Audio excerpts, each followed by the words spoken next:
नमस्कार, स्वागत आहे तुमचे आपल्या मम्मीच कोल्हापुरी किचनमध्ये। आज आपण बनवणार आहोत चटपटीत अशी भेंडी फ्राय। अजिबात न चिकटणारी, न गिळगिळीत होता मोकळी होणारी अशी भेंडी फ्राय करणार आहोत।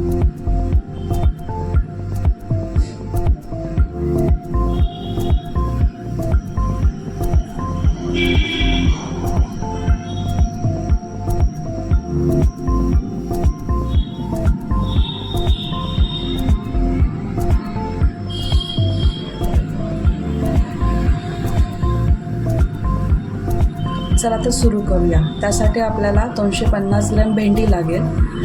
भेंडी कोवळी असावी व बारीक कट करावी। भेंडीमध्ये अजिबात पाणी नसले पाहिजे। भेंडी स्वच्छ पुसून घ्या। आता एका कढईत 3 टीस्पून तेल घ्या।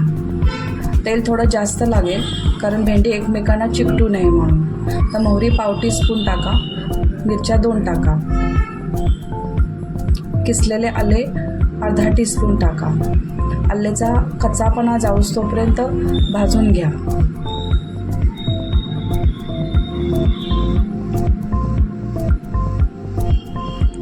हिंग पाव टीस्पून टाका।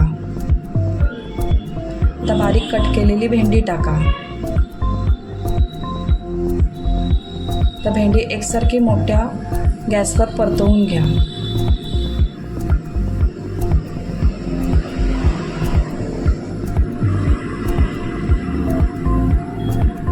हळद पाव टीस्पून टाका।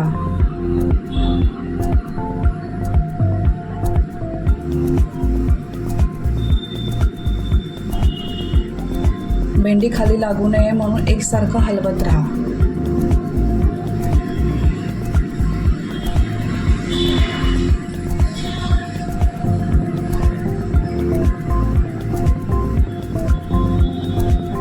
आता भेंडी अर्धी भाजत आलेली आहे। चिकटपणा अजिबात नाही आहे। आता एक मोठा बारीक चिरलेला कांदा टाका। आता कांदा घालून परत एकसारखं भाजायचं आहे।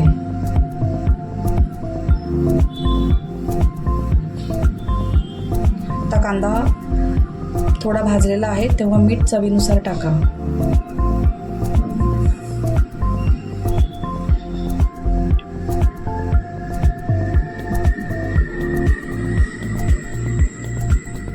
तिखट अर्धा टीस्पून टाका। भेंडीला तिखट जास्त चांगले वाटत नाही, त्यामुळे मी अर्धा टीस्पून तिखट टाकलेलं आहे। तुम्ही चवीनुसार तुमच्या आवडीनुसार तिखटपूड टाकलं तरी चालेल। जिरे पावडर पाव टीस्पून, धने पावडर पाव टीस्पून। हे सगळं मसाले व्यवस्थित मिक्स करून घ्या। मोठ्या गॅसवर भेंडी परतवायची आहे, त्याच्यामुळे भेंडी थोडी कुरकुरीत होईल। आता कोथिंबीर घाला।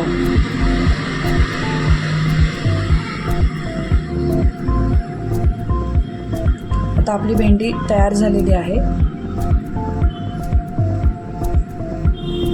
त्या भेंडी सर्व करूया आणि गरम गरम चपाती बरोबर खाऊया। जर ही रेसिपी आवडली असेल तर लाईक करा, शेअर करा आणि चॅनलला सबस्क्राईब करायला विसरू नका। पुन्हा भेटूया अशाच एका नवीन रेसिपीसहित। तोपर्यंत मस्त खा आणि मस्त राहा।